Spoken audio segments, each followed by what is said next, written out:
In this tutorial, you're just going to learn how to set your page up with different types of margins and as a portrait instead of a landscape. So I'm in a PowerPoint, and you might recognize this from the introduction video.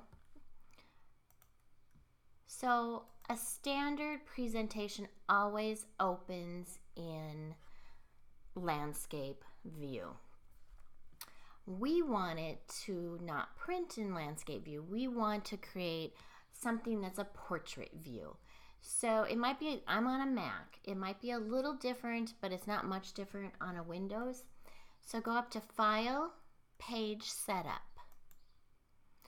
And you'll see on screen, you can show the slides and you can choose if you want letter, legal, overhead, banner, whatever you want.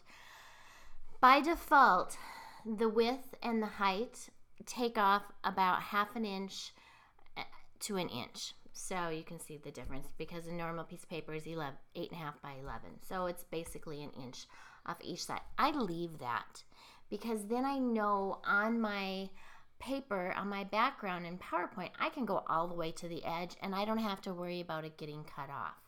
So I generally just leave that. You could just do 1/2 inch and then just be careful with your margins just to make sure. But to make this portrait, simply click on the portrait view. Notice how the width and the height change. That's all there is to it, and click OK. Look it, I have portrait. It's wonderful. The other way you can do it is to go to Page Setup, Themes, and then Size, and then Page Setup, and that will also bring you here, and you can change it back. And maybe you want your notes and handouts to be portrait, so when you print it out to give to people, you want it to print out that way. It's up to you.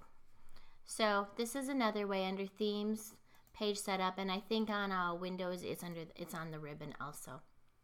So that is all there is to it to be able to have your PowerPoint in a portrait mode.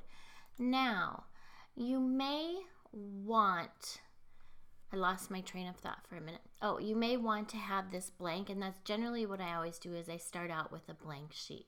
So when you go to Layout, just click Blank. Now you have just like a sheet of paper and you can start designing. So, and then when you create a new slide, it will keep it blank because it always remembers. If I were to choose title only and I do a new slide, my new slide would have title only. So whatever your last one was, it will be. So you notice how when I click back here and I did a new slide, it was blank. But if I click here and do new slide, it is not blank. So that is how to change your page setup so that you can have portrait and a little bit on the layout. That's all for this tutorial, and we will see you in the next tutorial.